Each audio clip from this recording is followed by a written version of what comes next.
avec cette nourrice qui m'a appris donc ces deux langues, et je n'ai parlé avec mes parents que en rentrant en Argentine, j'avais 8 ans et là j'ai appris l'espagnol, je pus enfin communiquer avec eux. Voilà. Donc, euh, on comprend que la bibliothèque de Babel se prépare déjà. Et le premier contact avec les livres, alors, c'est... Mais c'est à travers cette nourrice, elle avait échappé l'Allemagne nazie, mais elle portait avec elle cette idée que la plupart des Allemands ont de la Deutsche Kultur. Donc, tout être humain devait participer à cette culture et donc savoir lire, savoir écrire, savoir dessiner, connaître l'histoire, connaître la géographie. Et donc, bon, il m'enseignait. Et il était un personnage assez particulier parce que il ne savait rien des enfants. Il me traitait comme un adulte. Et pour moi, c'était merveilleux. Nous avons l'habitude, nous adultes, de traiter les enfants comme si c'était des petits crétins qui ne comprennent rien. Et pourtant, les enfants comprennent le fait qu'ils n'ont pas un vocabulaire immense, ça ne veut pas dire qu'ils ne sont pas intelligents. Nos systèmes d'éducation sont pour la plupart montés pour aller contre cette intelligence, ne pas l'aider à se développer, étouffer la curiosité de l'enfant et convertir l'enfant en une sorte d'esclave de la société de consommation. Mais pour elle, comme j'étais une adulte, elle me traitait avec beaucoup de respect. Moi, je la respectais aussi. Nous avions un dialogue. Et bon, il me faisait apprendre des poèmes par cœur, les grandes ballades de Goethe, Schiller, Heine, tout ça.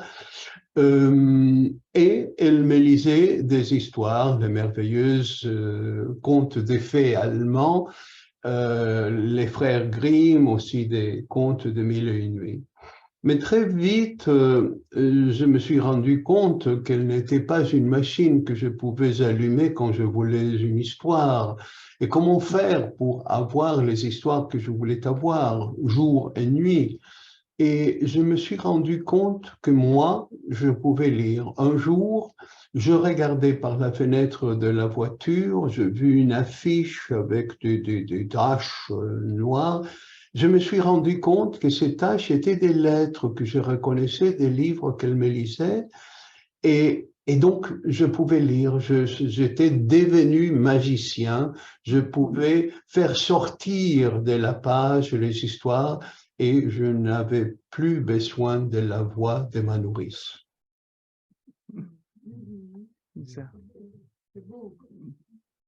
Ça, c'est le tout premier chapitre, en tout cas le tout premier que vous nous racontez, parce que comme vous dites, il y en a eu des antérieurs. Je réponds à vos questions. Oui, tout à fait. Mais non, mais je vous en prie, Alberto, n'hésitez pas à ajouter, connaissant vos talents de conteur, n'hésitez pas à ajouter des épisodes auxquels, qui ne sont même pas nécessairement suggérés. Passons au prochain chapitre. D'accord. Oh, bah, le prochain chapitre, évidemment, moi je pensais, ça on sait que c'est un épisode, en tout cas dans notre imaginaire à nous, c'est votre travail, si je ne me trompe, en tant que libraire à Buenos Aires, et puis votre rencontre avec Jorge Luis Borges, qui est quand même quelque chose d'assez mythique. Alors je ne sais pas si tout le monde est au courant de cette rencontre ici, mais je pense que qu'on le sache ou non, ça nous ferait plaisir que vous nous racontiez de nouveau un petit peu ce chapitre-là. Je raconte brièvement. Donc, nous sommes retournés en Argentine en 1955. Mon père a été mis en prison parce que Perón a été chassé, heureusement. Et j'ai commencé l'école, j'ai fait plusieurs écoles, d'abord en anglais, ensuite en allemand, ensuite en espagnol. Et finalement, je suis arrivé à faire le lycée au Colegio Nacional de Buenos Aires, qui était une institution extraordinaire Je ne sais pas si elle continue à l'être. Et c'était un lycée qui dépendait de l'Université de Buenos Aires. Donc, quelqu'un a eu l'idée géniale de demander à des professeurs universitaires de donner les cours aux lycéens. Donc, nous n'avions pas des cours normaux, chronologiques, mais chaque cours suivait la spécialité du professeur. Donc, en lieu d'un cours sur la botanique, on a fait une année sur le dicotylédonien, parce que le thème du professeur. Et j'ai eu une énorme chance parce que plusieurs de ces professeurs étaient des grands intellectuels, Alberto Salas en histoire, Isaiah Lerner en littérature. Il y a eu plusieurs professeurs de littérature, mais lui, il était extraordinaire. Il était le grand spécialiste du Quichotte et de la Renaissance espagnole. Donc, nous faisions, par exemple, toute une année sur le Quichotte. On était censé voir la littérature espagnole du Moyen-Âge jusqu'à nos jours.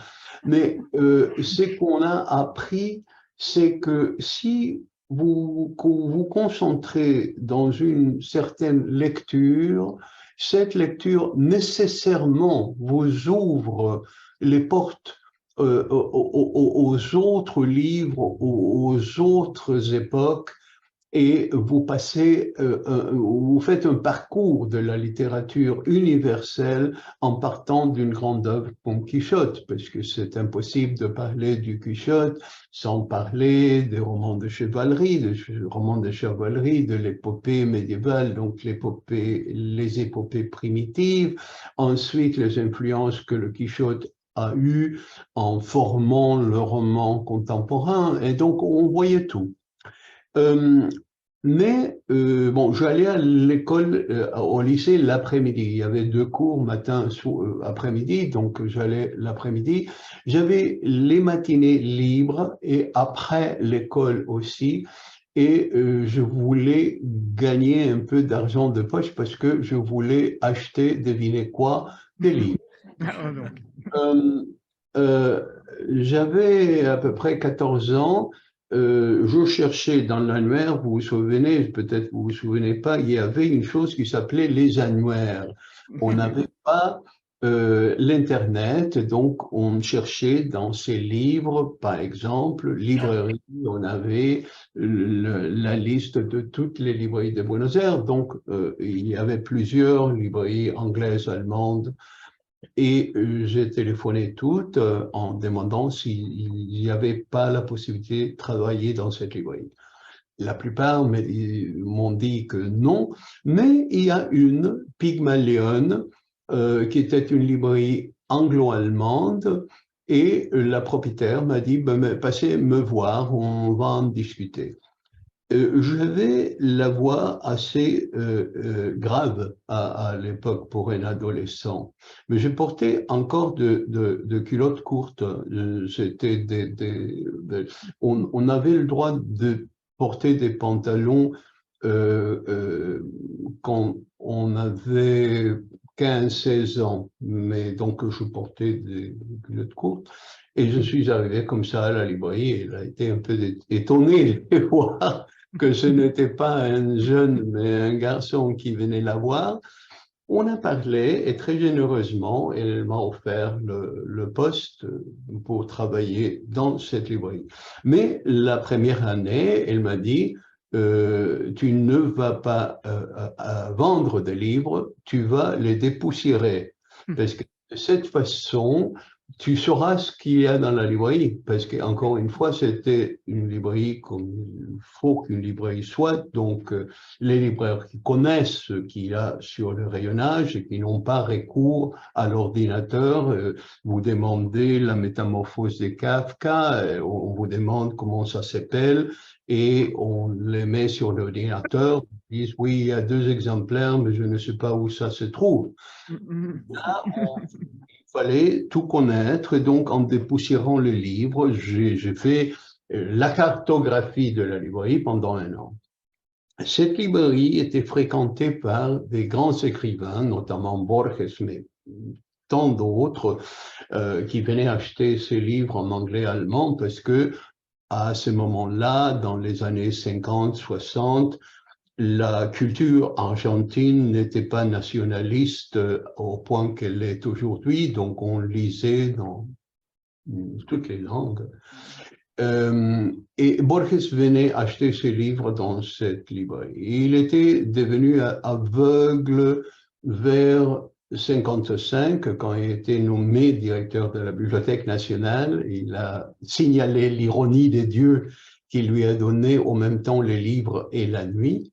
Si Et je peux me donc, permettre, Alberto, excusez-moi, si j'ai bien compris ou bien lu, il y avait une espèce de malédiction ou de... Il n'était pas le premier directeur il était le troisième. à être aveugle. Je suis devenu le directeur de la Bibliothèque nationale. Je suis vite allé voir l'oculiste pour Oui. ça ne m'arriverait pas. Mais oui, oui, Borges était le troisième directeur aveugle de la bibliothèque. Et donc, il venait acheter ses livres. C'était l'époque où il étudiait l'anglo-saxon, donc il achetait des textes anglo-saxons, l'anglais ancien. Il se faisait accompagner par sa mère, et sa mère avait, je sais pas, presque 90 ans, je sais pas. Et elle s'est fatiguée. Elle s'est fatiguée aussi avec cette manie de Borges d'étudier la littérature anglo-saxonne. Elle lui disait, mais je ne sais pas pourquoi tu n'étudies pas quelque chose de plus utile comme le latin ou le grec. Mais Borges insistait sur l'anglo-saxon et un jour, il me dit, est-ce que vous êtes occupé ce soir? Est-ce que vous pourriez pas venir me lire parce que ma mère se fatigue beaucoup? J'acceptais en me disant avec cette arrogance qu'ont les adolescents, je vais aider ce petit vieux aveugle. Je savais qu'il était un écrivain important parce que nous l'étudions à l'école. Mais bon, pour moi, c'était une faveur que je lui faisais. Et pendant 3 ans, je suis allé presque tous les soirs chez lui faire la lecture.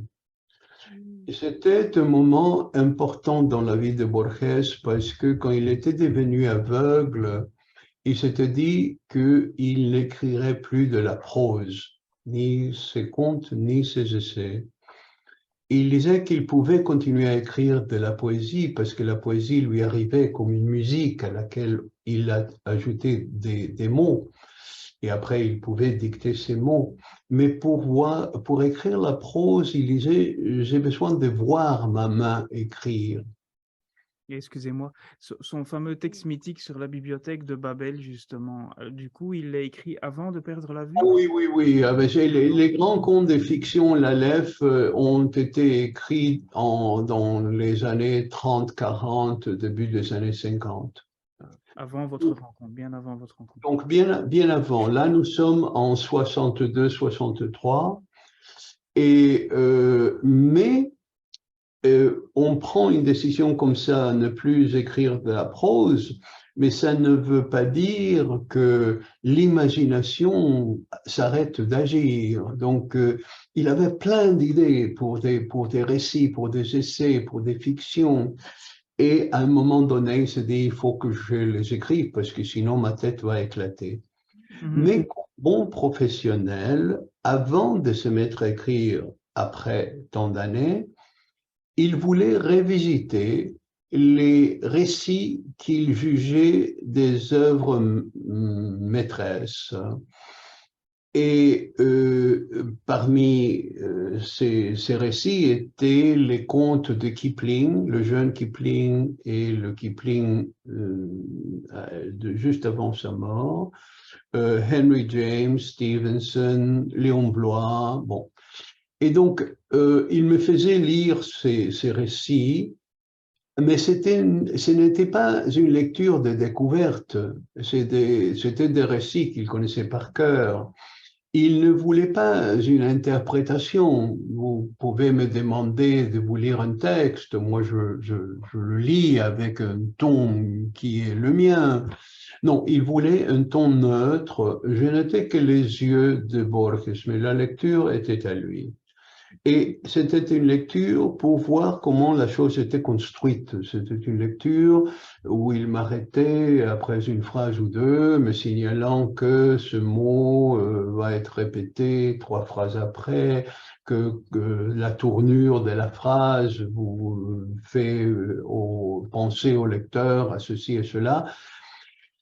Et ses commentaires étaient pour lui. Il me parlait à voix haute, mais les commentaires étaient pour lui. Et je me suis rendu compte que je ne comptais pas. Parfois, on me demande si on avait une amitié et quel rapport on avait. Non, non, non, j'étais une voix. Bon, Mm. il était courtois. Il m'invitait dîner après dans un petit hôtel qui était en face de chez lui. Mais il n'y avait aucun rapport intime. Il ne connaissait pas ma vie privée, ni mon école, ni bon, rien qu'on puisse discuter avec quelqu'un avec lequel vous avez une relation même de travail. Et j'ai continué à le voir même après que j'ai quitté l'Argentine en 69. Quand il allait à Paris, j'allais le voir. Bon, nous parlions des choses, mais c'est surtout la littérature qui l'intéressait et presque rien d'autre.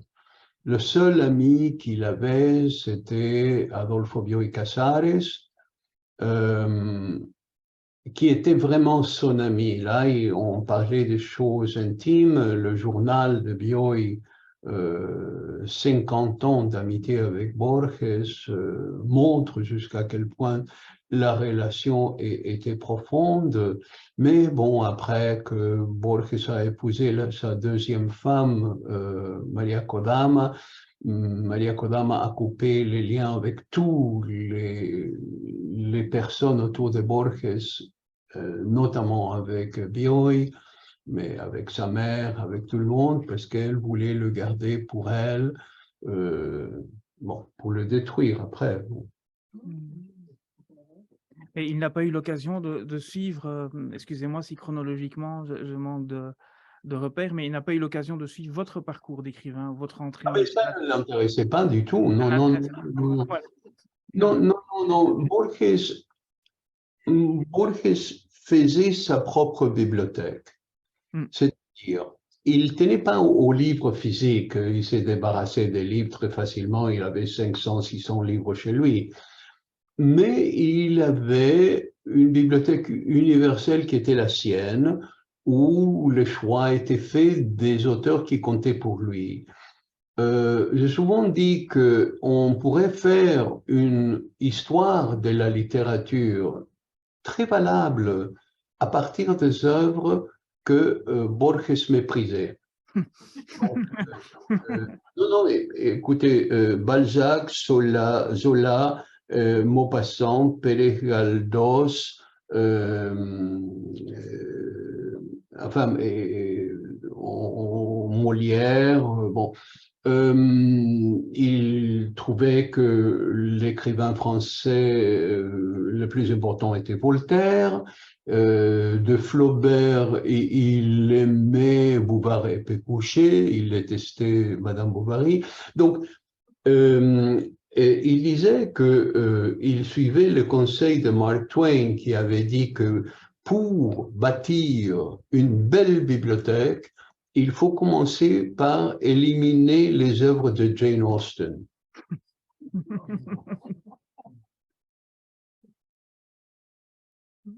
En tout cas, il y a eu quelque chose, je ne sais pas, est-ce que même si visiblement vous avez pris une direction un peu inverse, puisque vous avez au contraire, comme on vient de l'évoquer, vraiment constitué une bibliothèque personnelle avec laquelle vous avez voyagé, mais est-ce que ce déclic de la notion de bibliothèque est quand même venu de votre rencontre avec Borges ou est-ce qu'elle a Non, Non? non. Moi, j'étais lecteur bien avant. Je vous ai dit, bon, à 3 ans, 4 ans, je commençais à lire et Votre nourrice. ramasser des livres.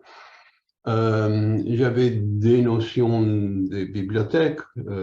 J'aimais posséder les livres. J'avais des goûts qui n'étaient pas ceux de Borges, mais Borges m'a appris à aimer certains auteurs comme Kipling, dont je connaissais les Just So Stories pour enfants, mais que je ne connaissais pas Kim ni les grands récits très, très complexes du jeune Kipling et ces dernières années. Léon Blois, que je connaissais pas, Giovanni Papini, enfin bon, il m'a apporté un choix qui est devenu le mien. En même temps, il y a un goût pour la violence dans l'épopée, pour le western américain, qui n'est pas le mien. Donc Borges aimait ça, il admirait ça, il trouvait des éléments importants dans cette littérature, mais elle ne me touche pas. Hmm. D'accord. D'accord, mais c'est quand même... Et donc, vous avez commencé à constituer votre bibliothèque personnelle. Oui, et il faut que je vous dise, ce que Borges m'a apporté, c'est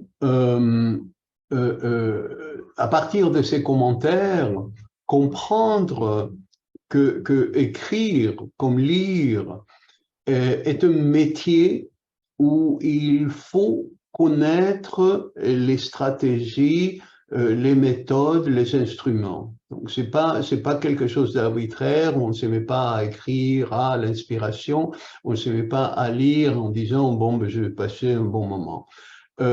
C'est des métiers rigoureux. Donc ça, Borges me l'a appris. Et en même temps, il m'a appris la générosité d'un lecteur. Borges disait, un écrivain écrit ce qu'il peut, tandis qu'un lecteur lit ce qu'il veut. Et cette énorme liberté, c'est quelque chose que j'ai reconnu comme la mienne. Donc, quand, comme quelqu'un de ma génération, mes parents s'attendaient à que je sois médecin, il y avait 3 choix, médecin, avocat ou ingénieur.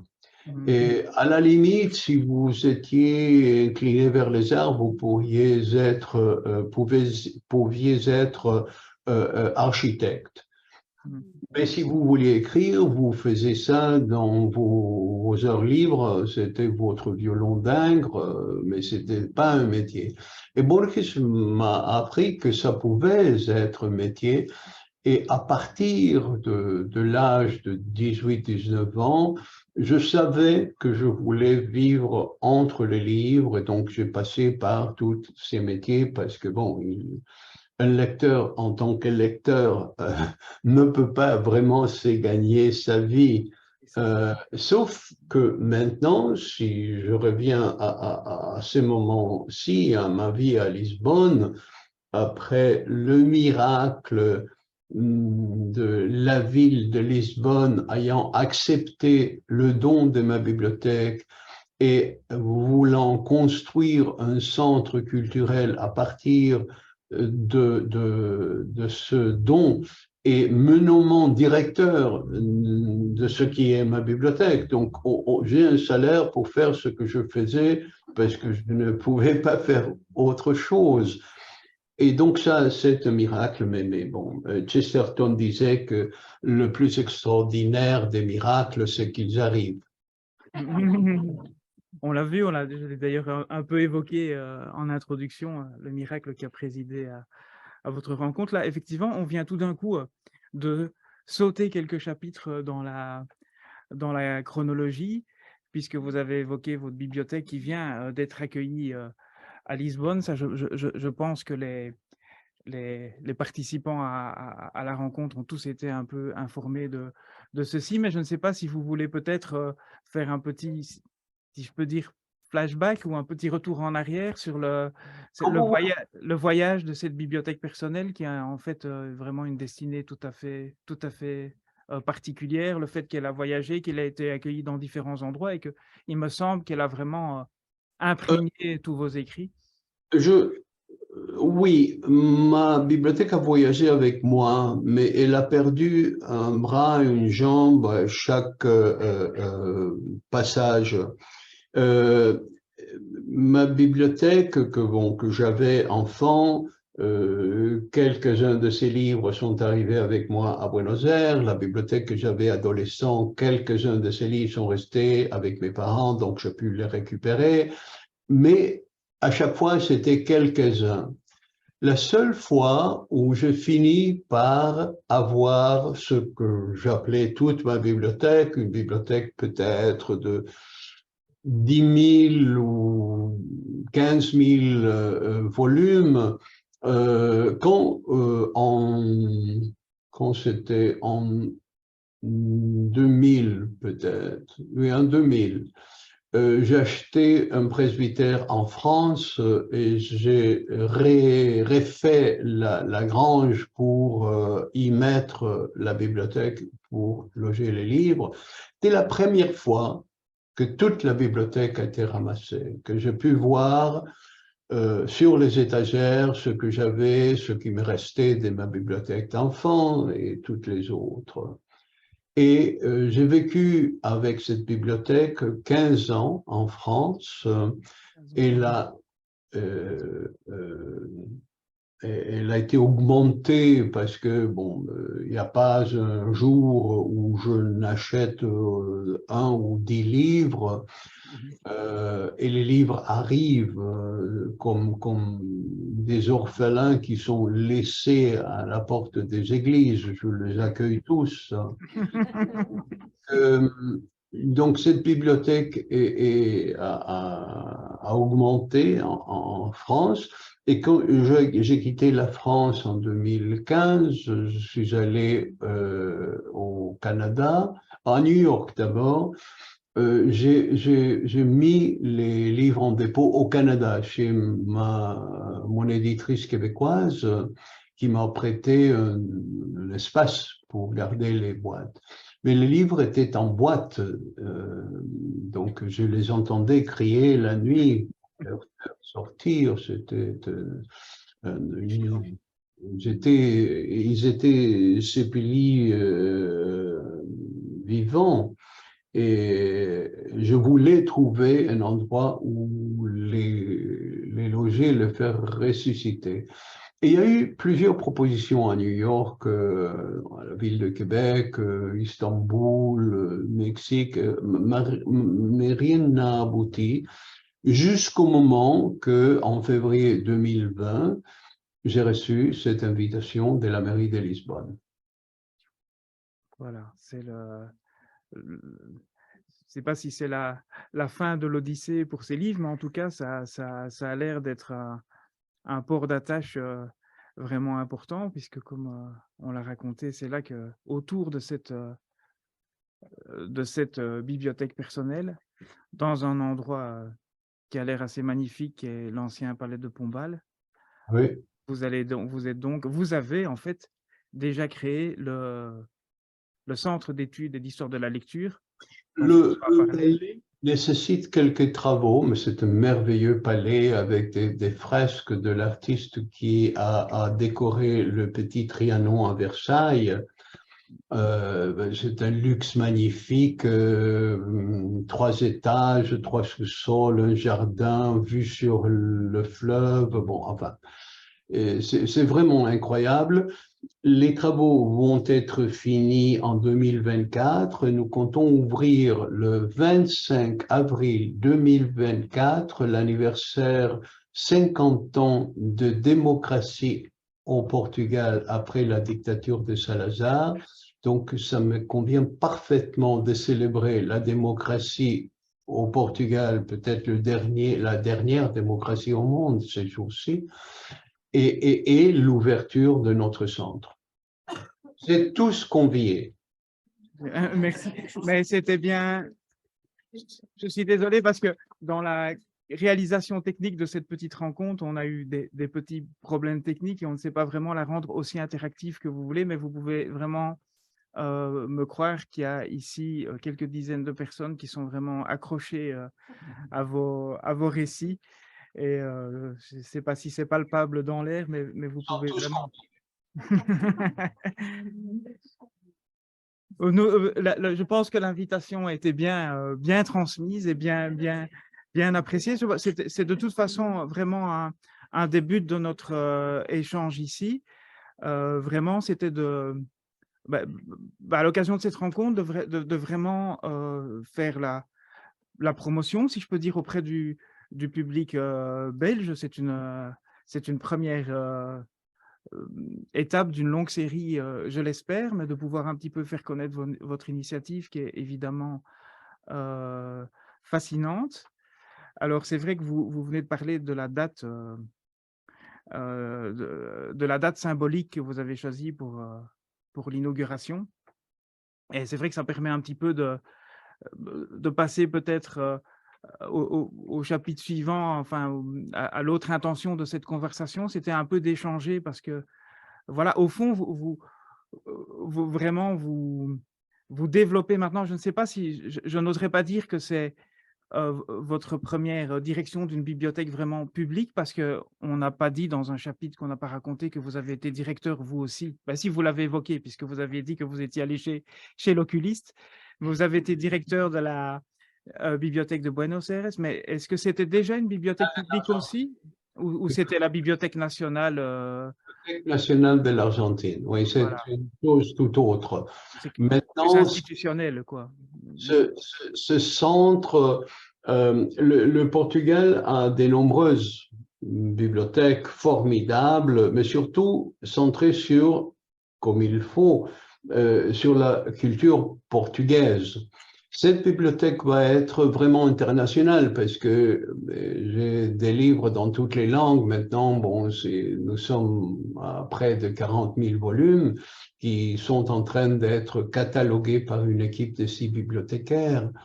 Et cette bibliothèque va être au cœur de ce centre qui sera un centre culturel. Déjà, nous avons commencé à convier des écrivains, faire des conférences, des dialogues, Margaret Atwood, Juan Gabriel Vázquez, Olga Tucharkuk, bon, il y a Patrick Deville sont venus. Nous avons fait des expositions comme nous n'avons pas le bâtiment encore. Nous le faisons dans la Fondation Gulbenkian, dans la Casa Fernando Pessoa. Et donc, nous continuons nous continuerons à faire des événements, des expositions, des conversations le long de 2023 jusqu'à l'ouverture en 2024. Il y a plusieurs questions qui me viennent à l'esprit, auxquelles j'avais déjà un peu pensé par rapport à la préparation de l'inauguration de ce superbe projet de véritable bibliothèque de Babel. Voilà, la première, elle est un peu, si j'ose dire, un petit peu clin d'œil, parce que je me dis, cette transformation de votre bibliothèque privée en bibliothèque publique, donc vous venez de le confirmer, c'est vraiment une grande première pour vous. Vous avez soulevé vous-même que cette transition pouvait être une étape très, très délicate. Vous avez cité plusieurs exemples historiques. Et en tout cas, vous avez écrit de bibliothécaires pour qui ça s'était très mal passé, ce genre de transition. Mais nous, on sait très bien que ça va bien aller pour vous. Il n'y a pas Pas de problème. nécessairement. Nécessairement. En tout cas, Non, on vous souhaite de tout cœur. On vous envoie toutes les ondes dans ce d'accord. sens. Non, parce que la création d'une institution comme une bibliothèque nationale est une chose, sa propre identité ou doit l'avoir. Le passage d'une bibliothèque privée à une bibliothèque publique est une façon d'ouvrir votre tête, votre cerveau, votre âme au public. Et les choses les plus intimes, qui sont les livres avec leurs annotations, leurs choix, leurs dispositions, deviennent une chose publique. Vous n'avez plus le droit de dire vous ne pouvez pas toucher à ceci, vous ne devez pas regarder cela. parce que tout est public. Donc, Aby Warburg, comme vous le savez, quand Sachs lui a démontré la nécessité d'ouvrir sa bibliothèque au public, est devenu fou. Et donc, il a dû s'interner dans une clinique. C'est peut-être pas seulement ce fait qui a causé ce problème, mais je me rends compte que c'est problématique. Bon, je veux que les gens viennent, je veux que ce soit public. Bon, j'ai 75 ans, donc je ne vais pas vivre encore trop d'années. Je veux que la bibliothèque survive et elle doit survivre dans un lieu public comme celui-ci. Mais c'est vous mettre à nu devant le public des lecteurs. Mais oui, donc cette phase de transition, vous allez la vivre quand j'imagine, quand les livres vont vraiment circuler de main en main après l'ouverture. Parce que je suppose que pour le moment, vous êtes au stade des rencontres que vous avez donc délocalisées, comme vous dites, actuellement dans Oui. la Fondation Saramago et Mm. SOA. Mais la collection n'est pas encore en prêt, par exemple. Il n'y a pas encore de séance de... Non, elle ne sera pas en prêt. Elle ne sera pas en prêt. Les lecteurs viendront lire sur place, mais elle sera ouverte à tout le monde. Mais déjà, voir les livres catalogués avec la petite étiquette blanche, les numéros que j'arrive pas à déchiffrer, c'est vraiment voir un fils qui se marie, une fille qui vous quitte. Nous savons un peu de quoi vous parlez, effectivement. C'est là que nous retrouvons. Nous vivons ça depuis un bon moment avec nos nombreux enfants. Euh, il y a peut-être un autre aspect de la transition vers la création de l'espace Atlantide, parce que rappelons que c'est l'espace, vous l'avez intitulé comme ça pour parler de cette imagination qui ressurgit sans cesse, quoi qu'on essaie de l'enterrer. Mais vous avez évoqué donc la date historique que vous avez choisie pour l'inauguration, et vous avez fait allusion à l'engagement démocratique des bibliothèques. Alors évidemment, nous, vraiment, c'est aussi un des buts de cet échange, c'est vraiment de comparer nos visions par rapport à la bibliothèque publique, à l'engagement d'une bibliothèque dans ce monde qui est en mutation. Et vous avez écrit notamment: la bibliothèque doit retrouver son rôle fondamental dans la société. Cet espace de découverte a été supplanté par les institutions financières et la consommation facile. La bibliothèque doit être la mémoire et le miroir de la société qui l'héberge. Jusqu'où vous voyez vraiment qu'une bibliothèque, en fait, peut vraiment s'engager proactivement dans la société parce que c'est vraiment des questions qui nous percutent, on sent qu'on est... Bien sûr, mais elle peut le faire, elle doit le faire. Une bibliothèque comme celle du centre a un pouvoir, mais jusqu'à un certain point, mais quand même, elle doit s'engager. Mais la Bibliothèque nationale, une bibliothèque nationale a beaucoup plus de pouvoir, de façon, quand j'étais le directeur de la Bibliothèque nationale de l'Argentine, j'ai fait deux choses. Une a réussi, l'autre non. C'était le moment, l'année où Poutine avait décidé de fermer la bibliothèque ukrainienne à Moscou et mettre en prison la directrice. Donc, la Bibliothèque nationale d'Argentine a ouvert une bibliothèque ukrainienne au sein de la Bibliothèque nationale de l'Argentine. Nous lui avons donné le nom de la directrice qui était en prison et nous avons reçu des dons de la communauté ukrainienne au Canada, en Argentine. Donc, bon, c'était un petit fonds qui existe toujours, mais la bibliothèque ukrainienne de Moscou est logée maintenant au sein de la Bibliothèque nationale de l'Argentine. Bon, ça, c'est quelque chose qu'une bibliothèque peut faire comme geste politique nécessaire pour la défense de la parole, mais aussi par un sentiment fraternel des bibliothèques sœurs, n'est-ce pas? Protéger les autres bibliothèques. L'autre chose que j'ai voulu faire, et malheureusement, je n'ai pas réussi, je voulais fonder une bibliothèque virtuelle pour faire la Bibliothèque nationale de la Palestine. Parce que je pense que tout pays, toute société doit avoir une bibliothèque, surtout si elle appartient à ce que nous appelons la société du livre, comme une société palestinienne. Et donc, avoir une bibliothèque nationale donnerait une identité ferme, bien que virtuelle, à la Palestine. Malheureusement, la politique intervient, donc il y a tellement de groupes d'intérêt créés en Palestine, je ne parle pas de l'État d'Israël, et nous n'avons pu arriver à un consensus. Nous avions des dizaines de réunions pour cela, mais bon, je continue à penser que c'est une bonne idée et qu'une bibliothèque nationale, peut-être en Belgique ou en France, mène ce projet à bout, parce que je trouve que ça serait d'une importance fondamentale pour l'identité palestinienne, surtout en ce moment que Israël est devenu un pays fasciste. C'est bien noté, la référence et le projet est bien noté, mais pour en revenir malgré tout au centre, à l'espace Atlantide, on a quand même vu, enfin j'ai un petit peu repéré sur les projets déjà en cours que vous aviez notamment organisé une exposition de livres d'artistes, je sais que ça Oui. intéresse certains d'entre nous, sur les livres désobéissants. Oui, c'est-à-dire, dans ma collection, j'ai de nombreux livres d'artistes et je cherchais à Lisbonne où pouvoir faire cette exposition pour montrer ce que nous avons comme fonds.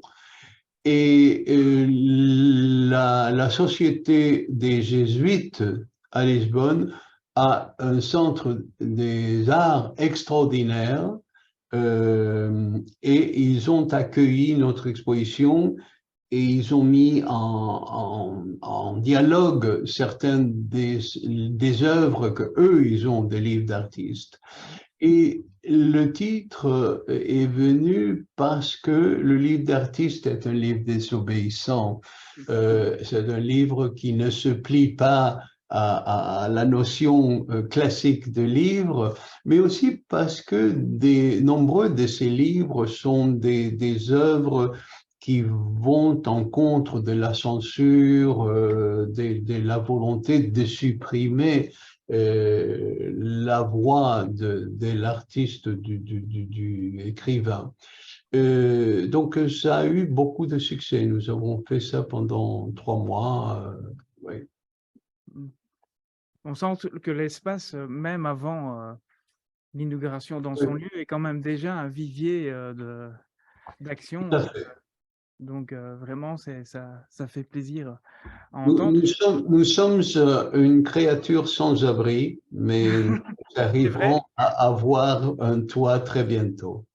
Est-ce que c'est indiscret de vous demander, M. Mangel, mais vous nous dites ou pas, est-ce que c'est un projet qui a l'air enflammé par la passion? Est-ce qu'il est quand même, malgré tout, enfin, vous avez été accueilli par la ville de Lisbonne, vous nous l'avez expliqué. Est-ce que ce soutien aussi se poursuit de manière structurelle pour le fonctionnement du Vous centre? savez, en arrivant au Portugal, j'avais l'expérience de vivre en France, de vivre aux États-Unis, de vivre en Argentine.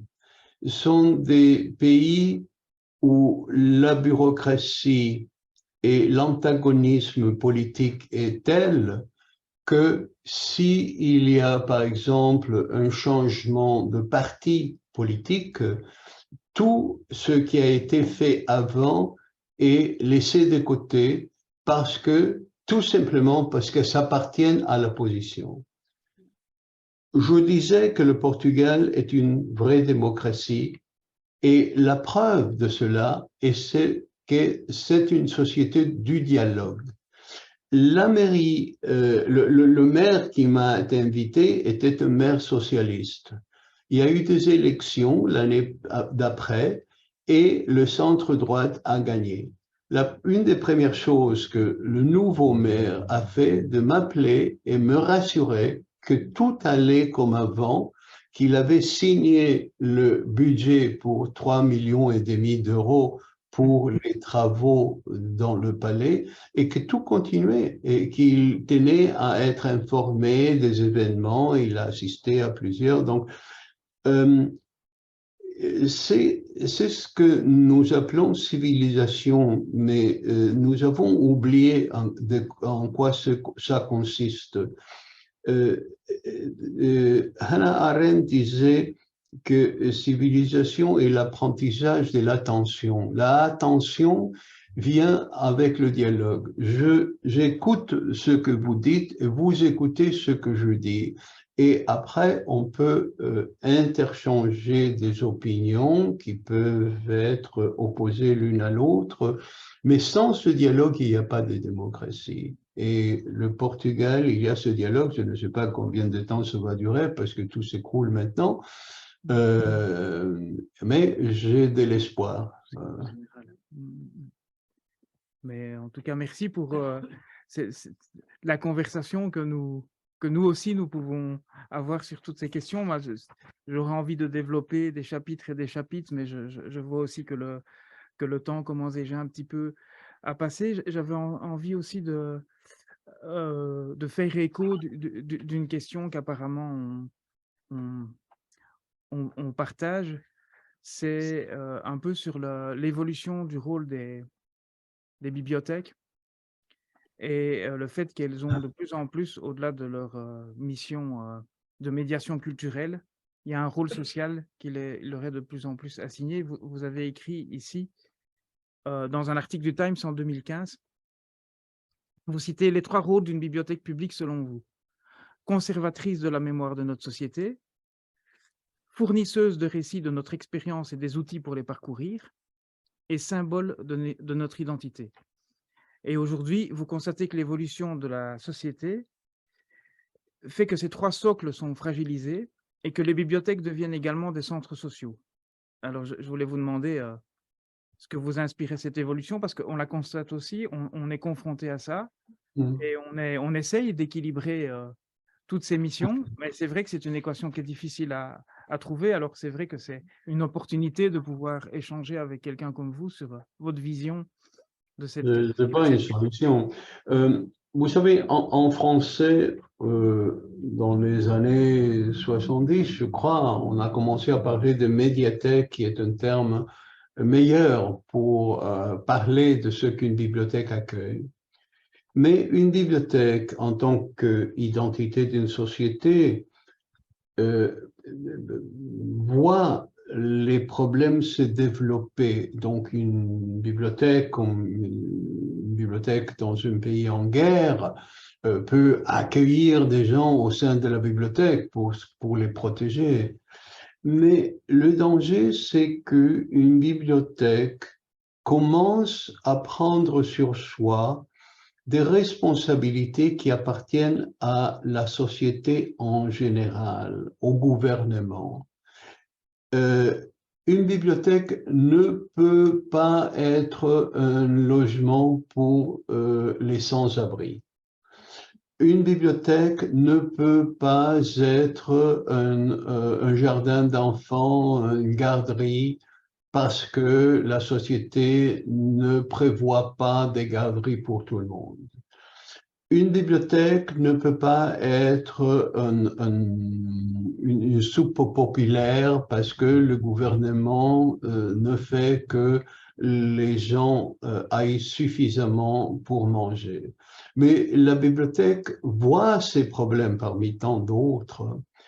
Et il y a certaines choses que je pense appartiennent au sein intellectuel d'une bibliothèque. Par exemple, à la Bibliothèque nationale d'Argentine, nous avons évidemment une salle d'ordinateur, mais elle servait non seulement évidemment au catalogue, mais aux gens pour qu'ils puissent faire des recherches, mais aussi les bibliothécaires aider aux gens à remplir des formulaires pour trouver du travail, par exemple, ou aux immigrants pour les aider dans la grande bureaucratie, la paperasse qu'on leur demande de remplir. Ça, c'est une fonction d'alphabétisation, de conscience civique qu'une bibliothèque doit avoir. Mais ça peut aller trop loin. Par exemple, en Angleterre, pour faire que la bibliothèque devienne populaire comme elle était au début du XXe siècle, ils ont commencé à faire des fêtes pour les enfants le soir. Les enfants pouvaient dormir dans la bibliothèque. Bon, non, une bibliothèque n'est pas une garderie. Et elle n'a pas des fonds illimités. Donc, il faut faire un équilibre entre le service social qu'une bibliothèque peut fournir et les demandes exagérées qu'une société peut faire à une bibliothèque. Oui, je pense qu'il faut... Il y a des applaudissements dans la salle, je ne sais pas si vous l'entendez. C'est vrai que vous avez aussi ajouté, je pense, c'est dans la continuité de ce que vous venez de dire, vous aviez aussi écrit une nouvelle définition du rôle des bibliothécaires pour être ébauchés en diversifiant leur mandat, mais une telle restructuration doit aussi faire en sorte que la vocation première des bibliothèques ne soit pas oubliée, guider les lecteurs vers leurs livres. Tout à fait. C'est ça que vous avez écrit et je suis vraiment bien content de partager, enfin d'échanger avec vous à ce sujet-là. Mon but n'est pas d'apporter ici la vérité ni d'un côté ni de l'autre, mais je trouvais bien de faire vraiment résonner ce débat et surtout d'avoir l'apport de quelqu'un comme vous, parce que je sais qu'il y a pas mal de collègues qui sont présents dans la salle et de toute façon des acteurs du livre et des amis de la bibliothèque et puis des collègues qui nous écoutent. Donc, c'est très précieux de pouvoir avoir votre avis sur Merci. cette question. Et voilà, moi, je ne pense que je ne vais plus être très long. Je l'ai déjà été plus que je le pensais.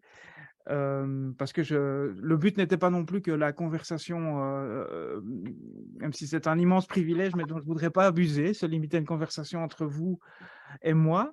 Et donc, je voudrais un petit peu l'étendre au public, voir si quelqu'un souhaite vous poser une question complémentaire, que ce soit sur ce dont on vient de parler, sur l'évolution des bibliothèques, sur le projet de l'espace Atlantide, ou plus précisément sur la bibliothèque. Avant de faire ça, pour un petit peu revenir vers peut-être des questions, entre guillemets, un petit peu plus légères, pour faire transition, je voudrais juste vous en poser une dernière de mon côté. C'est une question rituelle chez nous, parce que souvent nos invités, vous savez, c'est François Sagan, si je ne me trompe, qui avait demandé « Aimez-vous Brahms ?» Et nous, à tous nos invités… C'est violent parfois, c'est le deuxième volume. D'accord.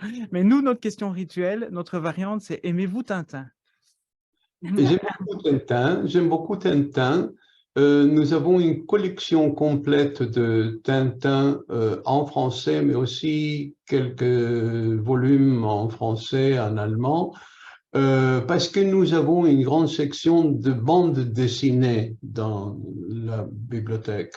Donc, oui, absolument. Comment peut-on ne pas aimer Tintin? Vous savez, on ne nous a pas toujours répondu oui. C'est vrai? Oui, absolument. Bon, écoutez, il y a des goûts pour tout, mais je pense qu'une personne intelligente doit aimer Tintin. Vous pensez que Jorge Luis Borges aurait apprécié Tintin ou l'appréciait? Et je ne sais pas s'il le connaissait, mais il aurait été apprécié aussi. Là, il y a un humour intelligent et c'est ça surtout qui intéressait Borges.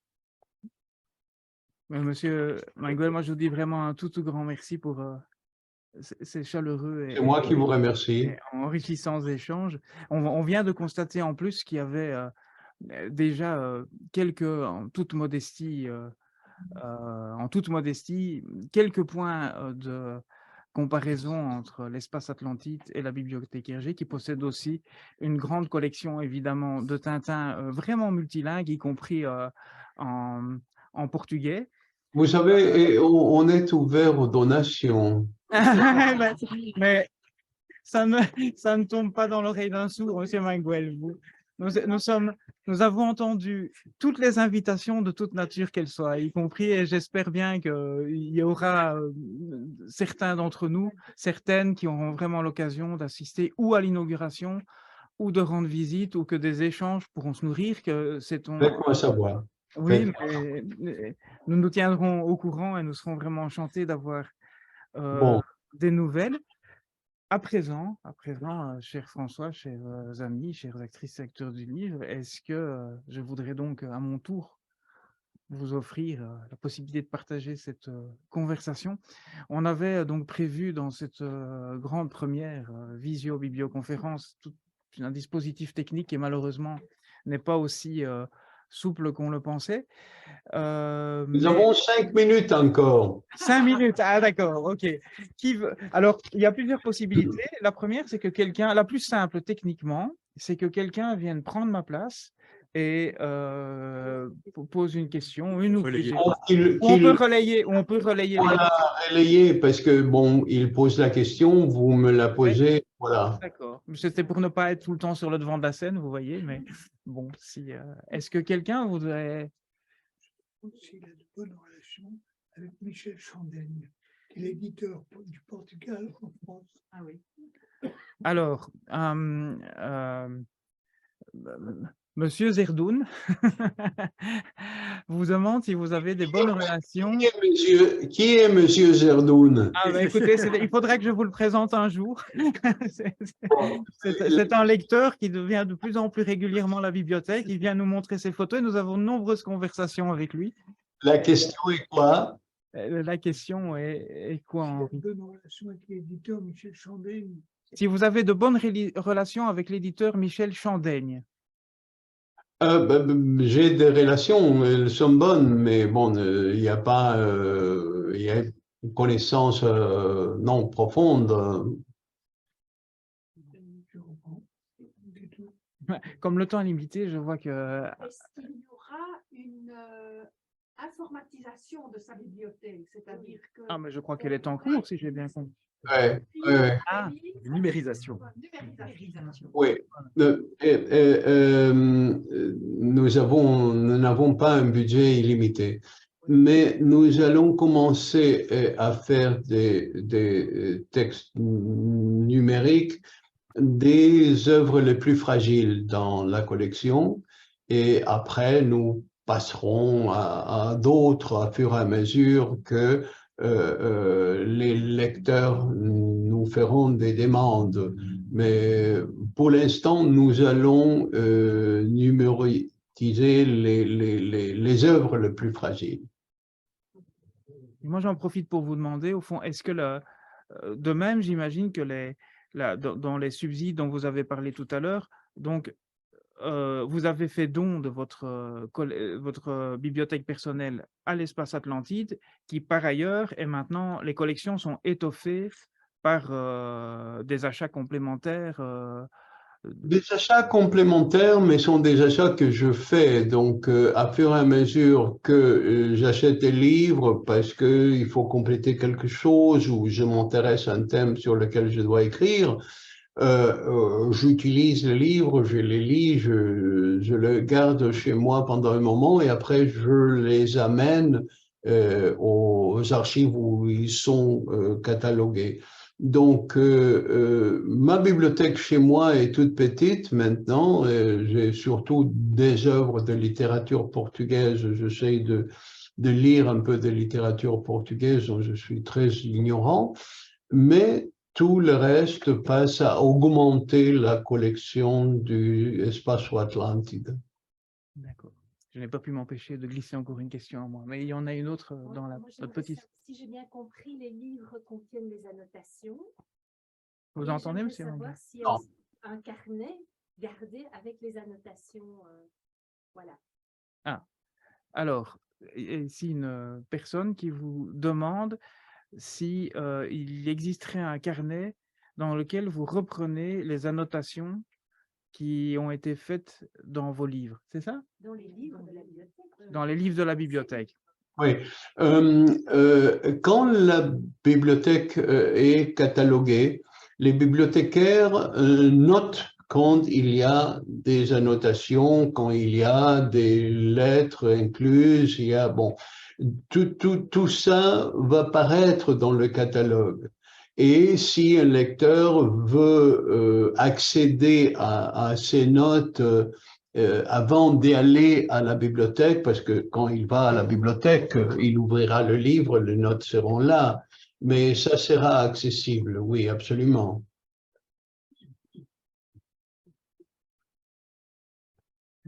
Encore une autre question? Est-ce qu'on peut lui demander ce qu'il est en train de lire maintenant? Ah. Quel est le livre qu'il lit maintenant? Il y a une personne qui vous demande Ah, livre, sûr. le ou les livres que vous seriez en train de lire maintenant.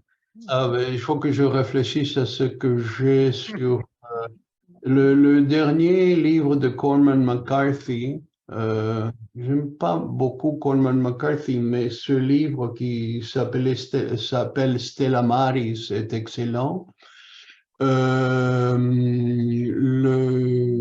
roman, magnifique roman de Hernán Diaz, qui est un écrivain américain qui s'appelle Trust, qui est un des meilleurs romans que je lis depuis très longtemps, qui est traduit en français. Et après, le roman d'un jeune portugais qui m'a ébloui, Rui Couceiro. C'est un roman qui s'appelle Barão n'a pas une date pour sa mort, qui est une description d'un petit village portugais où le temps s'arrête, les gens savent quand ils vont mourir et quelqu'un de la ville arrive, un professeur universitaire, et doit s'adapter à ce temps arrêté. Je trouve que c'est un grand roman. Ça sent le réalisme magique. Oui, oui, j'aime pas le terme réalisme magique parce que je crois que c'est réel, parce que sinon il faut appeler Zola magicien réaliste. Vous savez, dans l'Assommoir, cette figure étrange qui habite qui réside sur l'escalier où la protagoniste passe tous les jours. Ça, c'est un personnage de littérature fantastique, si vous voulez. Personne n'appelle Zola un réaliste magique ou un magicien réaliste. C'est vrai qu'on ne l'a jamais entendu, non? Effectivement, il fallait la conversation de ce soir pour entendre cette hypothèse. C'est une richesse de plus. Une autre question encore? Ah, il y a... Alors, ces 40 000 volumes, hein, c'est essentiellement des romans ou bien est-ce qu'il y a, bon, il y a des livres, je comprends bien. Voilà, j'ai entendu la question. Vous savez, je ne crois pas aux gens littéraires. C'est une superstition qui est arrivée au milieu du 19e. Avant, il y avait un mélange très judicieux de philosophie, fiction, poésie. Borges a essayé toute sa vie de éliminer les frontières entre les genres, donc il écrivait des fictions qui étaient des essais, des poèmes qui étaient des récits. Et, et donc, dans ma bibliothèque, il y a de tout. Je ne saurais pas dire, vous viendrez voir, vous allez faire le compte. Hein. On va devoir vraiment faire un voyage organisé. Tout à fait. On en parlera après la conversation. On essaiera de mettre ça au point, M. Mangoué. Vous aviez encore une question, vous? Non, moi, j'avais encore une question. C'est ce Catherine a une question. Ah non, non, mais priorité d'abord à ceux qui n'ont pas. Une collègue qui va vous. Je suis bibliothécaire ici à Toré et on a parlé du rôle évidemment très important culturel des bibliothèques, mais aussi démocratique et social. Et parallèlement à ça, nous avons de moins en moins d'argent pour faire fonctionner tout ça. J'en veux pour preuve quelque chose de très proche qui vient d'arriver. C'est la commune, une des communes voisines d'ici, qui est Woluwe-Saint-Lambert, vient de fermer 2 de ses 3 bibliothèques, ce qui veut dire la disparition de milliers de livres et la perte de travail. Donc la question est laquelle? Mais j'y arrive. Et en fait, c'était plus une réflexion qu'une question. Je n'entends pas, donc vous devez répéter la question, s'il vous plaît. Alors, Mais tu peux venir ici. Viens ici. Viens ici. Voilà, ma collègue va me succéder. Et vous poser... Non, mais tu peux peut-être juste... Enfin, je ne sais pas jusqu'où M. Manguel a entendu, mais voilà, je vous présente Je n'ai rien Catherine entendu. Henbert, la responsable de la section jeunesse à la bibliothèque Hergé. Bonjour, bonsoir. Bonsoir. Je ne sais pas ce que vous avez entendu de ce que j'ai dit. Rien. Rien Pas du de- tout, d'accord. Alors, Mais alors, quelle est votre question? c'est plus une forme de réflexion que je vais faire à laquelle j'aimerais bien que vous réagissiez. Donc, vous avez parlé du rôle évidemment très important du rôle culturel des bibliothèques, mais aussi démocratique et social.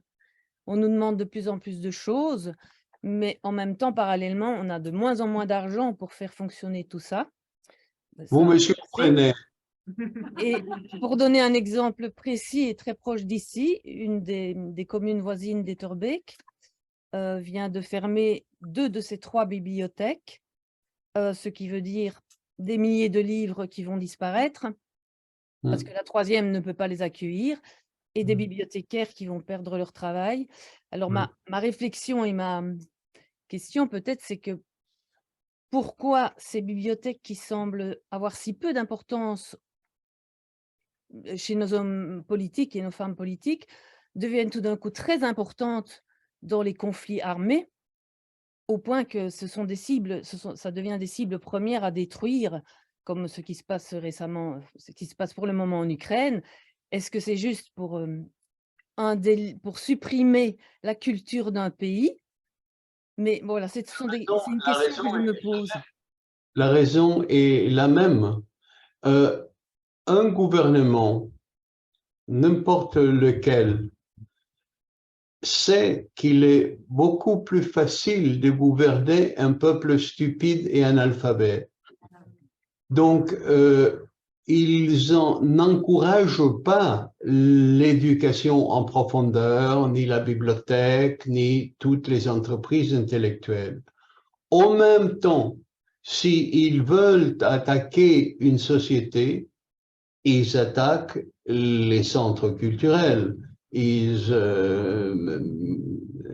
détruisent les écoles, les bibliothèques, ou ils font comme ils ont fait maintenant en Iran, interdire les femmes d'étudier. Donc carrément, au moins c'est sincère, au moins c'est pas couper le budget pour empêcher l'éducation. Là, ça tranche clairement. C'est toujours la même raison et je ne vois pas une solution sauf changer la société.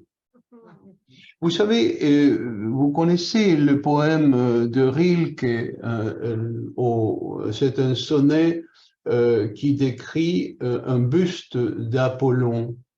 Et il décrit la beauté de cette buste comme la vue de cette œuvre de l'art grec ancien vous change, vous frappe.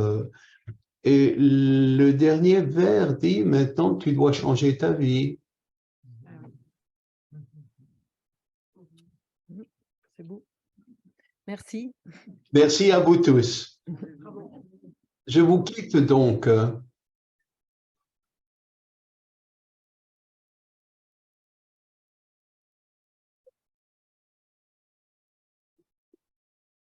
Voilà. Merci. Et à une autre fois, j'espère. Mais je pense, nous avons bien noté toutes les invitations, M. Manguel, et Il y a une seule invitation, venez à Lisbonne. ou plus précisément en Atlantide. Merci beaucoup, bonne soirée. Merci à vous, bonne soirée. Au revoir, bonne soirée. Merci de nous avoir aidés à voyer. Voilà.